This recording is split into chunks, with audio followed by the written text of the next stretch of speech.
Eto nga pala yung ilan sa mga kaganapan nung pagdating namin sa birthday ni Kuyang. Pinaghandaan talaga yung birthday niya ngayon kumpara nung nakaraang taon. Eto rin naman kasi talaga yung gusto niyang mangyari, yung makapaghanda siya tapos pupunta siya ng mga kapatid niya at ilang mga bisita niya. Dito nga pinuntahan ko kagad si Kuyang para batiin siya at tanungin kung sino ako. Uy, Kuyang! Hello, Ate Beth! Sino ako, Kuyang? Hello! Uy, Kuyang! Wow! Sino ako? Sino ka ba, Ate Beth? Baby! Ay, nag-ano ng ano. Happy birthday, Kuyang! Taon-taon na lang sinasabi niya ako si Gavin. Tingin ko talaga nakalimutan niya na talaga yung pangalan ko.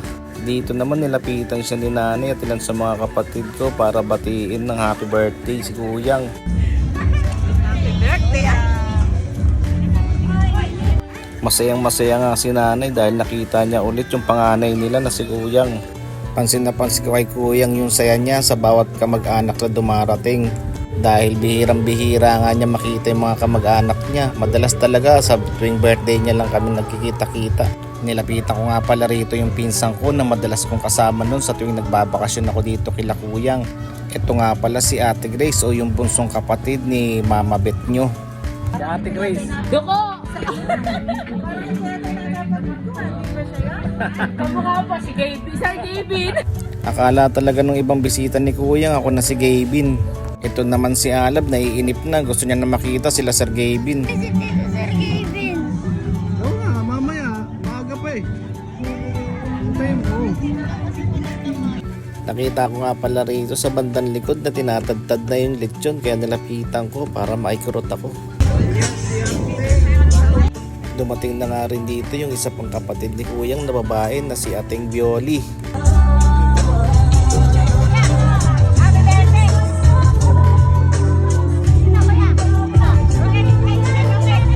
Mag-aalaunan na nga pala sa mga oras na to kaya pinapilan na kami para kumain.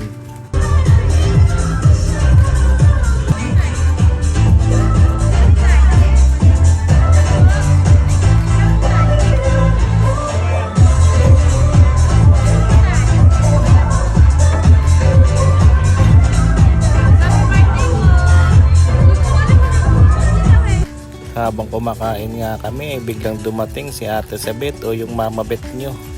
Dito nga pinagkaguluhan siya kasi ngayon na lang ulit namin siya nakita. Hoy! Ano yan, ha?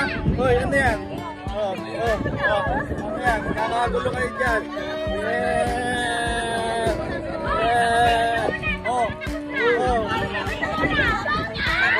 Luwag!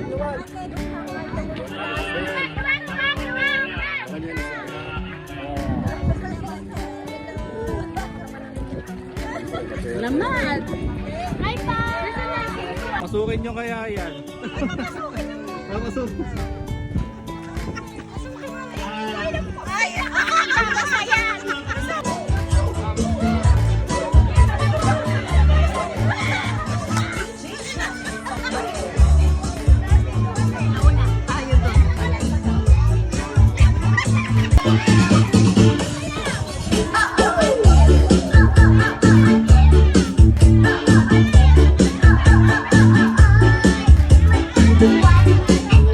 Narito, dumating yung kanyang panganay na anak, si Mami Beth.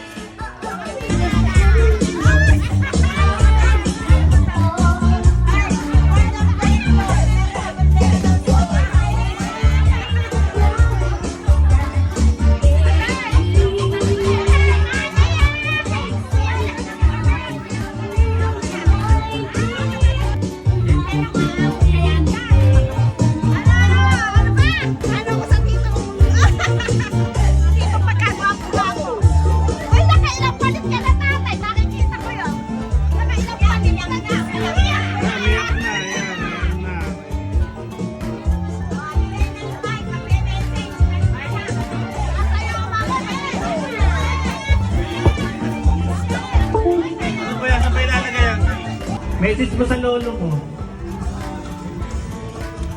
Love.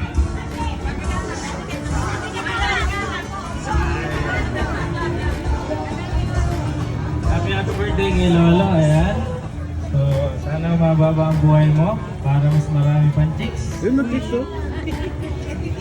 Ayan, happy birthday sa iyo, Lolo. Mahal na mahal ka namin. Ayan, so enjoy mo lang yung buhay.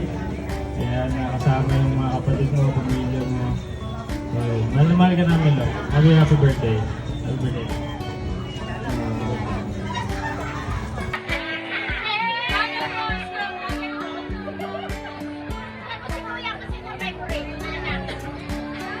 Alam ko na.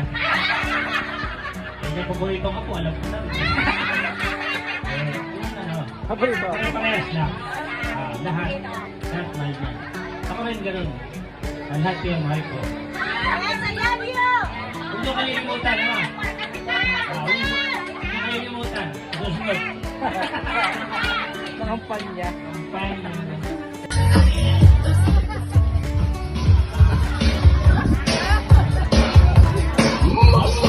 Ito yung talaga. Oh!